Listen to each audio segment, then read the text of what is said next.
Now fifth one, the most important of all the reforms. Okay, it is based on the policy of LPG. What is that? New Industrial Policy 1991. So we have discussed about first generation reform. Then at that time I've told you about new industrial policy. So here we will see what is this new industrial policy. We will see the features and we will see the achievement also. So till 1991, the industrial policy resolution 1956 was the most important one, which actually gave the broad guidelines, or which is actually known as the economic constitution of India till 1991. So after the new industrial policy, there is the most important one. So just write, it is the most important component of economic reform. It is the most important component of economic reform. It is based on the policy of LPG. It is based on the policy of LPG. Liberalization, privatization, globalization. Now first point you can write, it seeks to enhance efficiency of industrial sector. It seeks to enhance the efficiency of industrial sector by providing greater market orientation,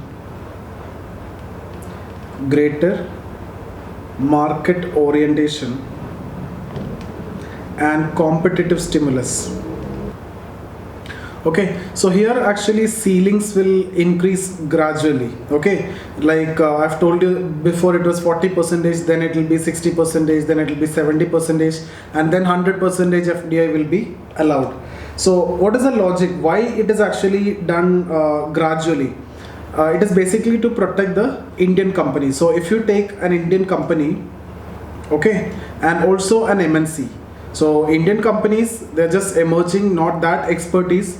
For example, if you talk about any product, let's say the same product will be, the cost price of that product is 10 rupee for Indian company, and the MNC may produce it at 7 rupee. Okay, so if you allow the MNC to sell in India, at what price they can sell? They will sell it maybe taking 1 rupee profit, they can sell at 8 rupee. So you can see here, MNC can sell at 8 rupee with a profit of 1, but Indian company production itself is 10, right? So this is actually the cost of Indian company. So if you allow the MNC to come to India at this stage, do you think that the Indian company can survive? No. So first there should be protection. So you won't allow the MNC to come. So there will be restriction in the beginning, complete restriction will be there, and you will allow the Indian company to produce. So you know what will happen, Indian companies will start selling it at 15 rupee. So it is almost double the price of MNCs, what MNCs could have offered, right? The other companies or foreign companies could have offered in India. But why gradually reducing that? So here you can see the profit of 5 rupee. So why gradually allowing MNC? Now what the government will do is, government will impose some tax for MNC, okay, like maybe like 4 rupee, okay, or 3 rupee tax over and above this, or import charge, or some kind of charge will be allowed or allocated, so that what will happen is this will come at 11 rupee. So Indian company can now sell the product at 11 rupee itself, and you can get a profit of 1 rupee. So actually profit is reduced. So now Indian company will understand that if you need to survive, you need to become efficient. If you are not efficient, you cannot survive. Then later this will be reduced, that means the ceilings of MNC will be increased, then it will be like 10 rupee. So now if Indian company is still with this cost, if you are producing, then you don't want to survive, okay. So then you need to sell at 10 rupees, so you can't survive. So automatically what I'm saying is, over a period of time, with time, Indian companies have to improve upon the efficiency, and you have to match with the foreign company. Okay, so that is the reason why gradually it is allowed, not suddenly. And if you are not allowing gradually, that is also a problem. What is the problem? Because the consumers will suffer by paying this much. This company, Indian company, won't do anything for the improvement in efficiency or productivity.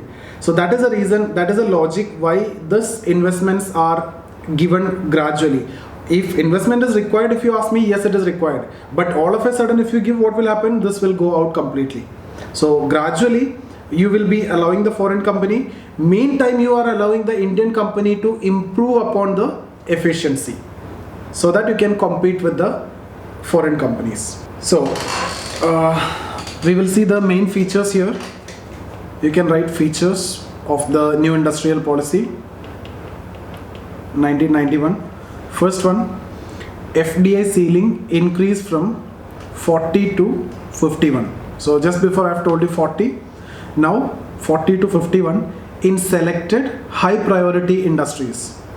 Now it is 100%, almost all sector it is 100%. Okay, so 40 to 51 percentage in selected high priority industries. Second point, Foreign Investment Promotion Board. Foreign Investment Promotion Board was established as a single window approval, FDI approval authority. As a single window foreign direct investment approval authority. So it is a FIPB is actually a foreign direct investment approval authority. Under which ministry? Under Finance Ministry. But members of this will be from various ministries. Okay. Now in budget 2017-18 as it is actually abolished, because now its importance is actually came down, because there are now FDI is coming in two routes, right? The automatic route. So here there is no need of approval. Then the approval route or the government route. Okay. So automatic route, there is no permission actually required. So where you will get automatic approval, just write there. Third point, automatic approval was provided. This automatic approval was provided to technology transfer agreements. To technology transfer agreements subject to a ceiling on royalty.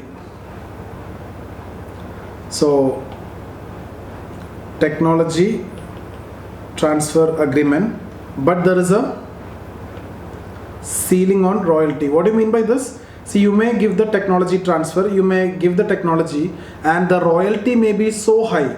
So the Indian company who's getting the technology may keep on paying so high royalty.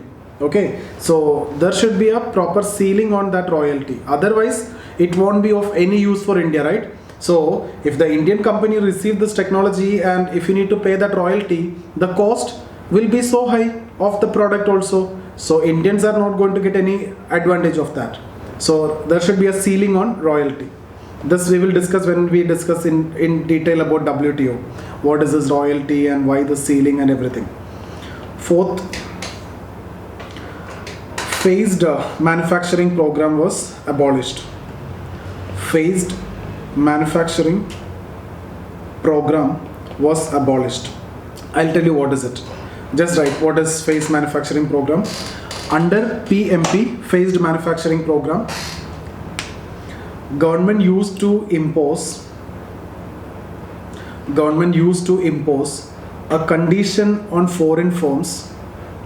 Government used to impose a condition on foreign firms in their use of imported inputs, or government used to impose a restriction on foreign firms using imported inputs. So foreign firms using imported inputs, or foreign firms in their use of imported inputs, that such firms have to gradually reduce the imported inputs and finally eliminate the use of imported inputs. So that's what phased manufacturing program.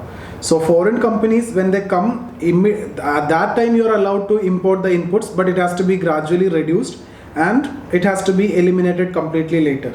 Okay, so that is what phased manufacturing program that was abolished. Now if you want, you can import. 5. Delicensing. Delicensing. All industries were delicensed except 18 industries. All industries were delicensed except 18 industries. But now it is 5 in number. That time all industries delicensed except 18. Now it is 5. What are that 5? First one you can write alcohol and narcotics. 1. Alcohol and narcotics. Second, cigarette and tobacco. Third one, industrial explosives.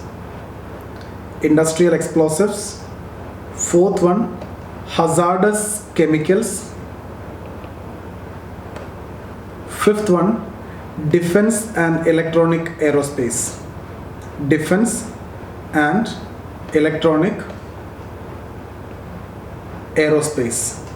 Okay, so alcohol and narcotics, cigarette and tobacco, industrial explosives, and hazardous chemicals,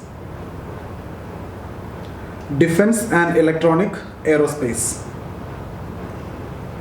So this has to be,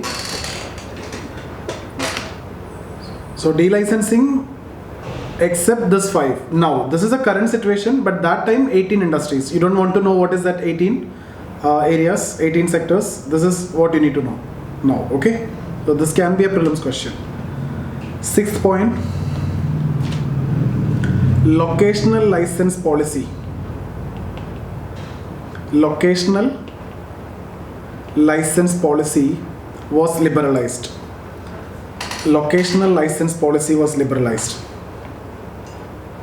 Under that you can write, locational license was required only by polluting industries which were to be located within 25-kilometer periphery of a city having population of 1 million or more. So locational license is required for the polluting industries, only for the polluting industries, and if it is located within 25 kilometer within the periphery of a city having 1 million or more population. 7. MRTP, Monopoly Restriction and Trade Practices Act. MRTP Act 1969 liberalized. Just write one line. I will explain what is this. Under the act, MRTP means Monopoly Restrictive Trade Practices Act. It is basically to eliminate the monopoly. Okay, so Monopoly Restrictive and Trade Practices Act liberalized. Just write one line. Under the act, the companies having assets, under the act, the companies having assets beyond certain limit, in bracket you can write initially 20 crore, later revised to 200 crore. Beyond certain limit, initially 20 crore, later revised to 200 crore, were classified as MRTP companies. So this is your asset. If 200 crore or more is your asset, means MRTP companies. And if you are an MRTP company, there are certain restrictions under this act. Okay, just write next line. Certain restrictions were imposed on such companies.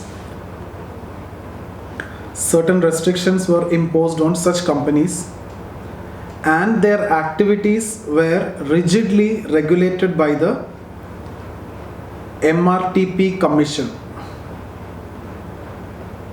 Certain restrictions were imposed on such companies and their activities were rigidly regulated by the MRTP Commission.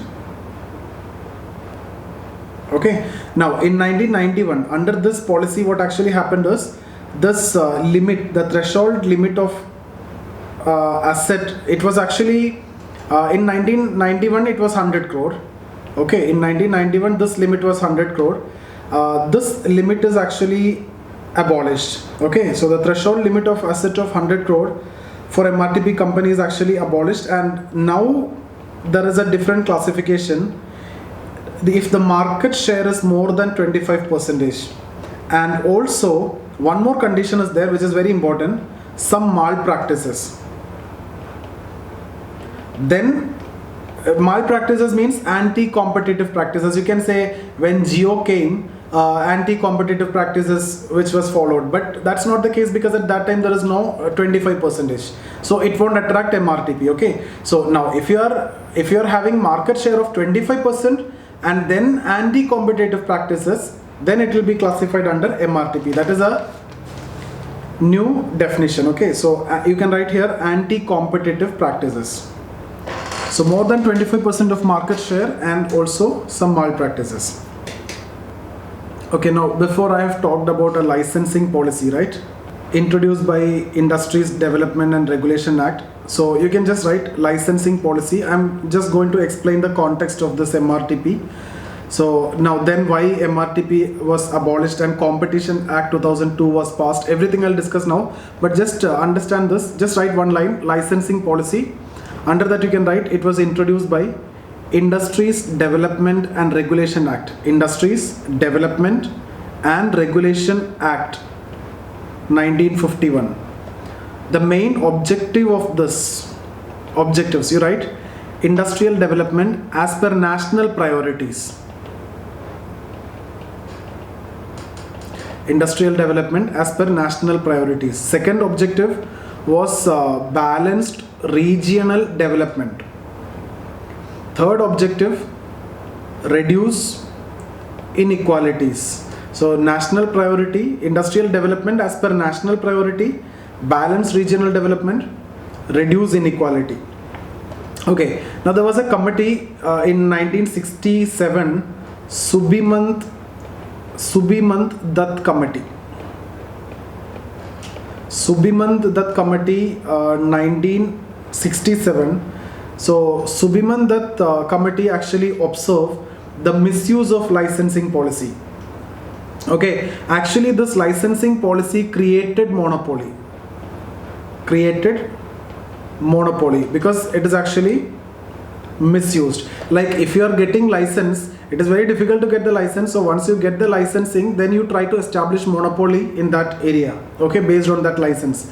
So that is actually the context in which this MRTP Act was passed. MRTP Act was passed in 1969. So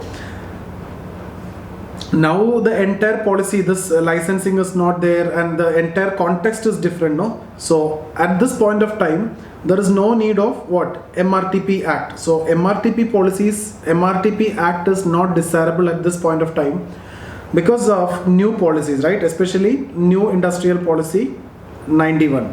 So MRTP Act is not desirable. So in 2000, there is a committee, SVS Raghavan Committee. SVS Raghavan Committee, and this committee was actually on the competition policy,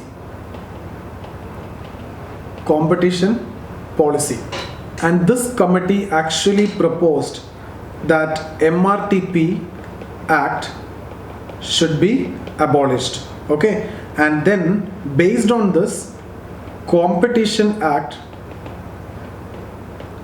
2002 was passed.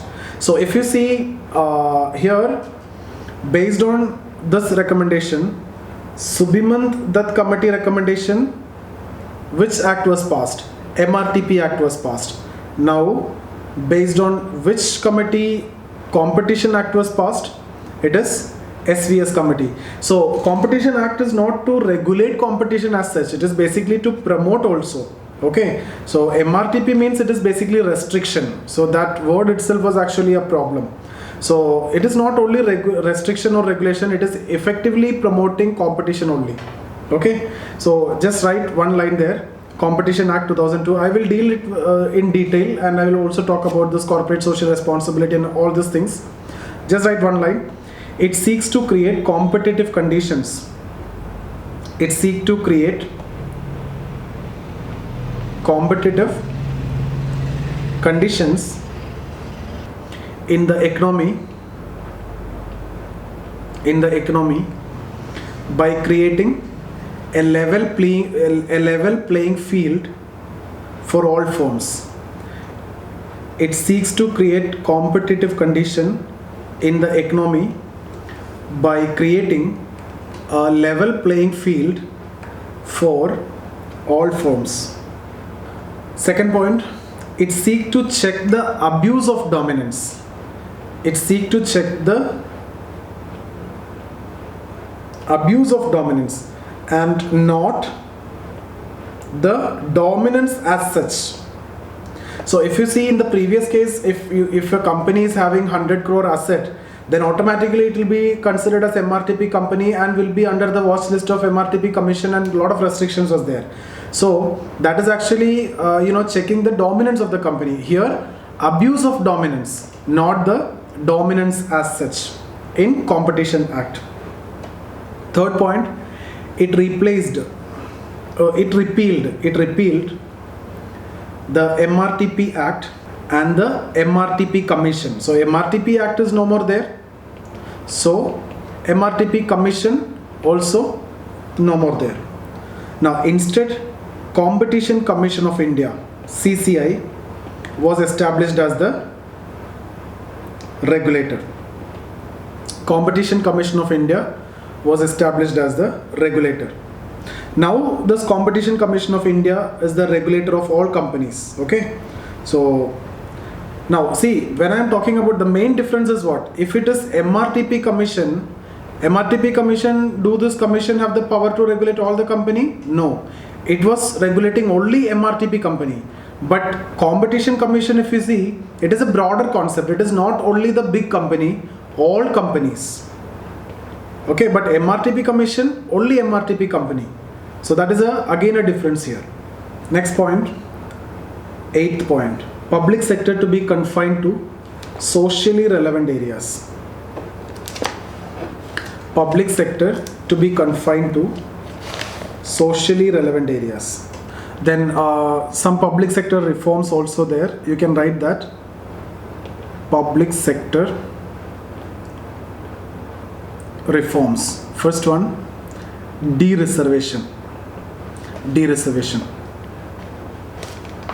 So that I have already told you before, there were 17 companies which were 17 sectors for public, right? That was actually reduced to 8, like rail transport, atomic energy, etc. Okay, so you can write there, industries reserved for public sector reduced from 17 to 8. 17 to 8. Now how many? Now rail transport, atomic energy are reserved for public sector. So it was reduced from 17 to 8. Dereservation. B, disinvestment. Disinvestment means what? Government stake or government share will be sold to the private for the better private participation, or also to raise funds, right? C, professionalization of management of public sector unit. Professionalization of management of public sector unit. That means a private sector expert may also be appointed as directors. That's what you mean by professionalization of management of public sector units. D, sick PSUs, sick public sector units to be revived by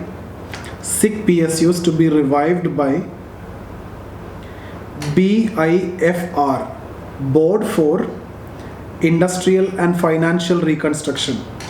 Board for Industrial Financial Reconstruction, BIFR. So sick PSUs to be revived by Board for Industrial and Financial Reconstruction, BIFR. E, scope of MOUs to be enhanced. I'll tell you what is it. I think we have discussed already in the PPP module. Scope of MOU to be enhanced. Just write what is MOU. MOUs were introduced in 1987. On the recommendation of Arjun Sen Gupta Committee. Arjun Sen Gupta Committee. So MOUs were actually introduced on the basis of Arjun Sen Gupta Committee. It refers to an agreement between management of PSU and the concerned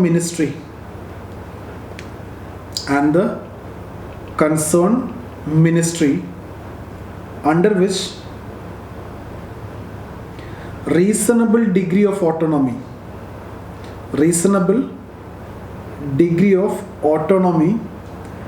is provided to the former, that means PSU. Reasonable degree of autonomy should be provided to the former, that means PSU, and it is also held accountable